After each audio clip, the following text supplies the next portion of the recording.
Hey guys, this will be the second video in the Kyle Rittenhouse series.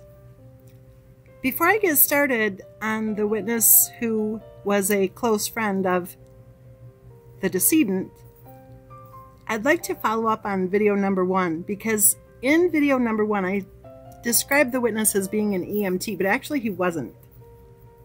He was there during the riots to help others, and he did offer some medical supplies to Kyle Rittenhouse. So I misunderstood.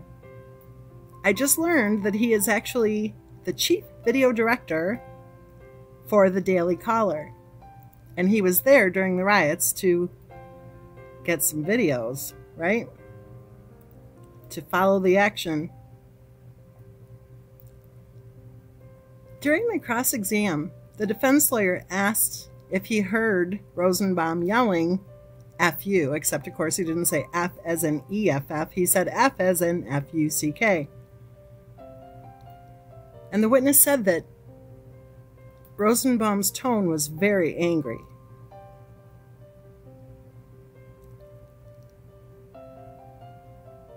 He said that the decedent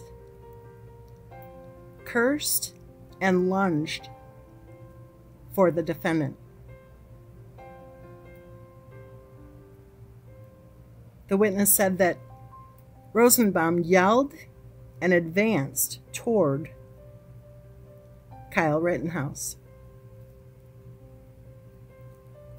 And then when the prosecutor said something along the lines of, well, he didn't say, I want your gun, or something like that, the witness, and remember he was called to the stand by the state, the witness said, well, they were extremely close, so it's not clear to me what would have happened if those shots had not been fired.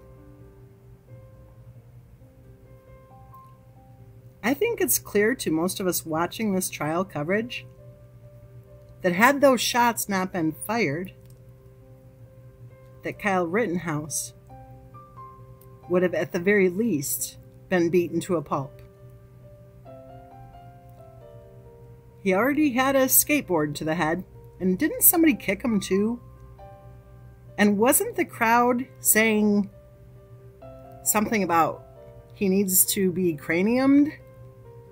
Gotta go cranium him?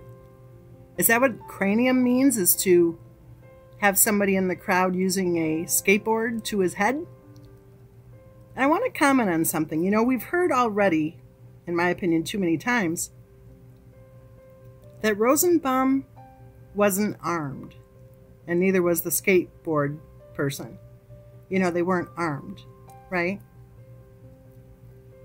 Well, I think they were armed. I think they were armed with severe rage issues that they brought along with them to the riots. I think they were armed with zero respect for human life. I think they were armed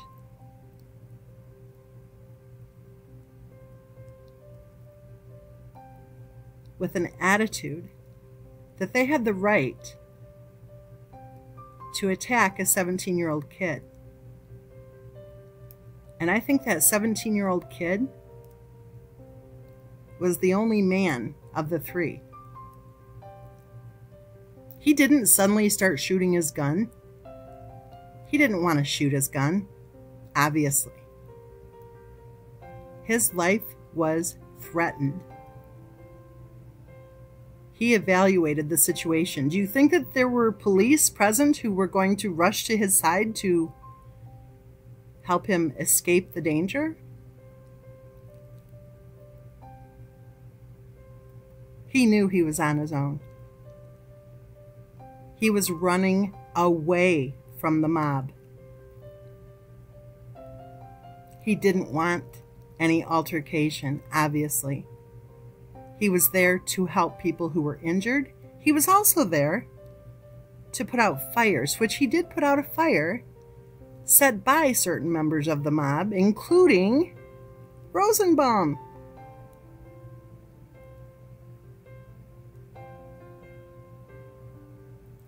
I'll say it again.